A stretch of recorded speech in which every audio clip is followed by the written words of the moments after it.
Oke, baik. Assalamualaikum warahmatullahi wabarakatuh. Perkenalkan, nama saya Andri Febri Putra dengan NPM 2175305. Di sini saya akan mengerjakan sebuah RP poisoning ya. Ini terkait tugas praktikum.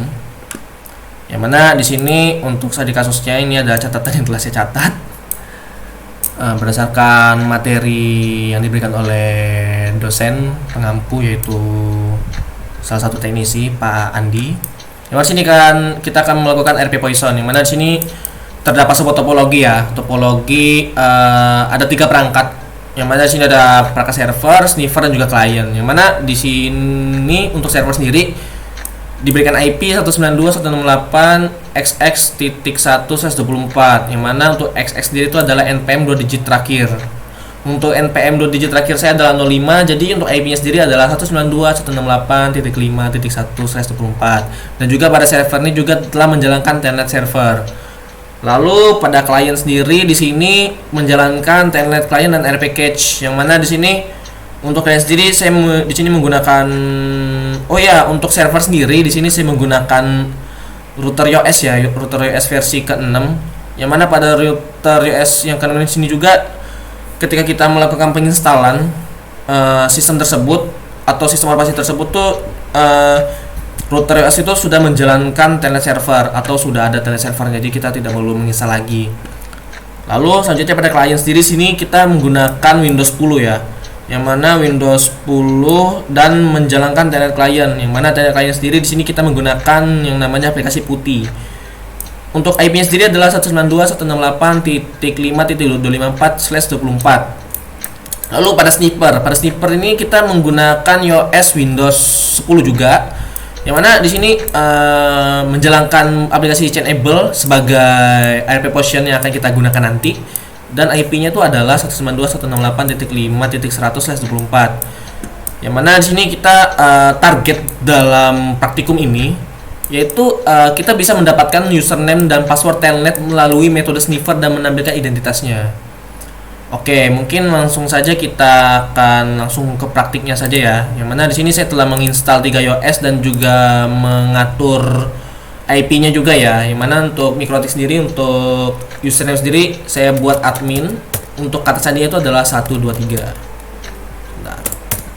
Bisa nggak? Salah. Oke, bisa ya. Untuk cek IP-nya bisa menggunakan perintah IP address print. Nah, bisa dilihat ya, untuk IP-nya sendiri adalah 192.168.5.1/24 ya. Lalu selanjutnya di sini bisa kita lihat di bagian sniffing. Yang mana sniffing sendiri sini kita sudah menerapkan atau men-setting IP address-nya ya. Bisa kita lihat di sini untuk IP address sendiri sudah saya setting ya, yaitu 192.168.5.100. subnet masknya adalah 255.255.255.0 dengan default gateway itu adalah 192.168.5.1. Lalu selanjutnya bisa kita cek juga untuk IP di bagian client. Di sini bisa kita klik lagi di sini untuk kita bisa cek IP-nya. Sini sudah saya setting juga IP-nya sesuai pada perintah praktikum tadi. Untuk IP address sendiri untuk klien adalah 192.168.5.254 dengan subnet mask itu adalah 255.255.255.0. Lalu untuk default gateway adalah 192.168.5.1. Oke. Agar ketiga guest OS ini bisa terhubung atau bisa saling komunikasi, pastikan di settingan di setiap guest OS itu dia untuk network sendiri itu dia settingannya adalah internal network ya, dengan name-nya adalah itnet. Lalu pada mikrotik server juga pastikan dia menjalankan network internal network dengan name-nya juga sama, yaitu itnet. Lalu untuk yang klien juga sama ya. Nah, ini sudah sama semua. Selanjutnya di sini mungkin bisa kita tes apakah ketiga perangkat ini sudah bisa saling terhubung atau belum. Yang mana di sini kita akan mencoba tes ping di dalam Windows 10 client. Oke, di sini bisa kita masuk ke cmd. Lalu kita tes ping ke server. Oke, berhasil ya. Selanjutnya ke perangkat sniffing. Oke, berhasil ya. Oh ya, untuk perangkat klien sendiri di sini pastikan sudah terinstall putih ya untuk menjalankan telnet klien nanti. Yang mana di sini kita akan mengakses telnet server melalui perangkat klien. Oke, bisa kita ekin saja. Di minimize saja lah ya. Selanjutnya mungkin di sini kita langsung saja ke prakteknya saja ya. Yang mana di sini kita masuk ke Windows 10 sniffing. Yang mana di sini kita akan buka channel-nya. Di sini sudah terbuka ya. Oke, ini berikut tampilan aplikasi dari Channel, yang mana di sini kita akan melakukan ARP Poison dengan menggunakan aplikasi ini. Oke, di sini bisa kita klik bagian apa ya?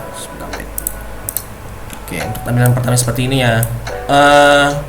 Untuk langkah pertama kita harus melihat konfigurasinya ya. Yang mana di sini konfigurasi untuk adapternya itu pastikan adapter dan IP address itu adalah perangkat yang telah kita konfigurasi IP-nya, yaitu pada sniffing sendiri IP address-nya adalah 192.168.5.100. Dan untuk pada pilihan option ini pastikan untuk start sniffer on startup dan juga start APR on startup ini juga harus aktif ya atau terchecklist.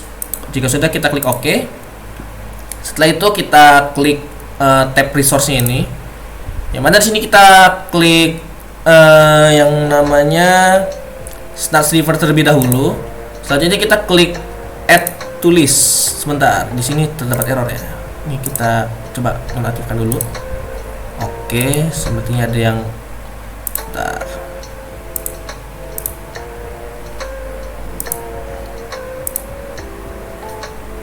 Oke, sebentar.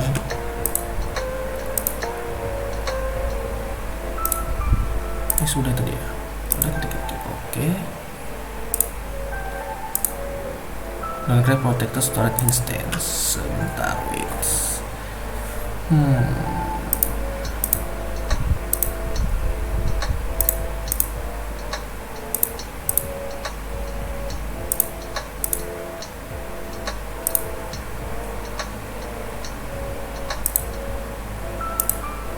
Oke, ini terdapat kesalahan di sini. Kita langsung masuk ke tab sniffer terlebih dahulu.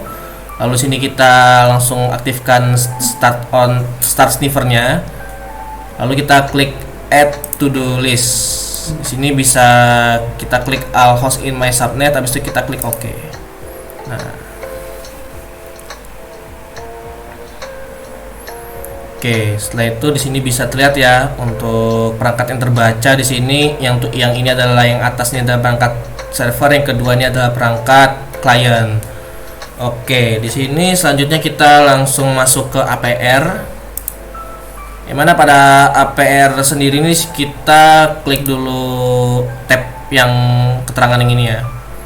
Lalu setelah itu kita add to list.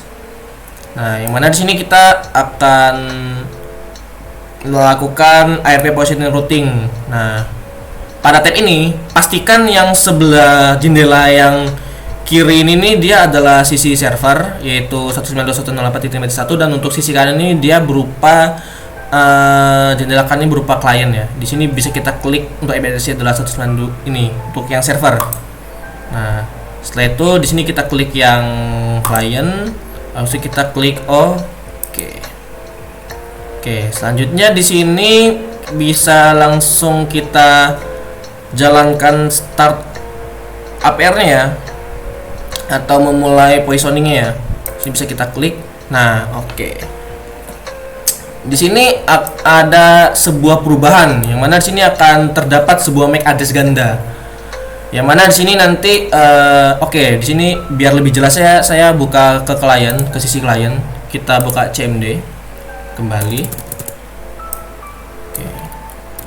Kita masukkan perintah arp-a. Oke, di sini bisa kita lihat ya, untuk MAC address dari perangkat server dan juga perangkat sniffer ini mempunyai MAC address yang sama. Yang mana akibat dari MAC address yang sama ini nantinya perangkat klien nanti ketika dia ingin mengirimkan sebuah paket ke server, nah paket tersebut tuh akan terkirim juga ke sniffer. Untuk penjelasan singkatnya seperti itu. Nah, tetapi aslinya untuk di sisi apa ini namanya, di sisi server sendiri ini aslinya tuh MAC address ini bukan seperti MAC address punyanya si sniffing. Mungkin bisa kita cek di Mikrotik server sendiri. Di sini bisa kita cek ya. Oke, sebentar. Buka interface apa ya? Interface print detail. Nah, di sini bisa kita cek ya. Untuk MAC address-nya sendiri di sini adalah sebentar. Berbeda ya. Di sini untuk MAC address sendiri adalah 080027A48288E. Tapi sedangkan di klien sendiri di sini terbacanya itu sama dengan yang di sniffing. Jadi nanti ketika klien mengirimkan sebuah paket ke server, maka nanti datanya itu paketnya juga tuh akan terkirim ke perangkat sniffer sendiri. Nah, untuk pembuktiannya, nah di sini kita akan coba dari klien sendiri, kita akan mencoba mengakses atau mengirimkan pesan ke dalam telnet server ya menggunakan putih. Nah, di sini bisa kita klik putih. Oke, kita masukkan IP punyanya server. Untuk connection type-nya itu ada other dan pastikan dia telnet ya. Setelah itu kita klik open. Nah, untuk login sendiri kita di sini bisa masukkan apa? Usernya itu adalah admin dan untuk passwordnya adalah 123. Oke, di sini sudah bisa terakses ya. Untuk perangkat klien sendiri sudah bisa mengakses ke perangkat telnet server. Nah, di sini kan tadi sudah saya bilang sebelumnya bahwasannya nanti ketika kita mengirimkan paket ke server, maka nanti paket yang kita kirim itu atau permintaan kita kirim itu akan masuk juga ke dalam perangkat sniffing. Nah, untuk melihat hasilnya di sini nantinya di perangkat sniffing sendiri di sini sendiri nanti akan merekam hasil atau interaksi kita tadi. Ya, kan tadi di sini kita melakukan akses ini ya, akses apa sih namanya? Akses login ya ke telnet server ya dengan menggunakan perangkat klien ya. Nah, di sini nanti akan terekam di dalam perangkat sniffing. Untuk pembuktiannya bisa kita buka di bagian Windows 10 sniffing sendiri di sini untuk bagian password ya. Di sini kita langsung masuk ke password. Nah, yang mana di sini kita klik tab telnet. Nah, di sini ada sebuah history ya di sini ya. Yang mana di sini telnet server dan klien sedang melakukan komunikasi dan satu itu masih recording ya. Di sini mungkin bisa kita klik isinya. Kita klik kanan lalu kita klik view. Nah, di sini bisa teman-teman lihat ya untuk change telnet sniffer generate file. Di sini terbaca untuk loginnya sendiri adalah admin ya, walaupun seperti kayak apa ya, tidak sempurna perekamannya. Namun di sini bisa kita lihat untuk hasilnya passwordnya sendiri ini sudah jelas terekam sempurna. Nah, jadi untuk praktikum RP poisoning yang telah saya lakukan ini berhasil ya. Yang mana di sini untuk perangkat sniffer sendiri sudah bisa merekam aktivitas login yang dilakukan di sisi klien ketika klien tersebut tuh ingin mencoba mengakses telnet server punyanya Mikrotik atau perangkat Mikrotik. Oke. Kenapa sniffer bisa melakukan perangkat sniffer bisa bisa melakukan perekaman? Karena seperti yang saya jelaskan tadi di bagian klien sendiri ketika kita mencoba melihat melihat MAC address sendiri ya. Di sini bisa kita lihat untuk perangkat server dan juga perangkat sniffing itu mempunyai MAC address yang sama. Jadi sniffer juga pun bisa menerima paket atau menerima permintaan atau menerima kiriman dari perangkat klien. Oke. Mungkin itu saja yang bisa saya sampaikan atau yang bisa saya praktikkan terkait RP poisoning ya. Dan di sini untuk RP poisoningnya sudah berhasil ya. Berhasil saya lakukan, sudah terekam dengan baik, yang mana di sini untuk admin Mikrotiknya adalah admin dan juga passwordnya adalah 123. Sudah terekam baik di dalam tools yang namanya Chainable. Oke, untuk QSS sendiri saya menggunakan router Mikrotik ya, dan juga kedua sistem operasi Windows 10. Oke, mungkin itu saja yang bisa saya sampaikan. Kurang lebih saya memohon maaf apabila ada salah dalam penyampaian materi atau kurangnya dalam penyampaian materi. Saya akhiri, sekian dan terima kasih, dan wassalamualaikum warahmatullahi wabarakatuh.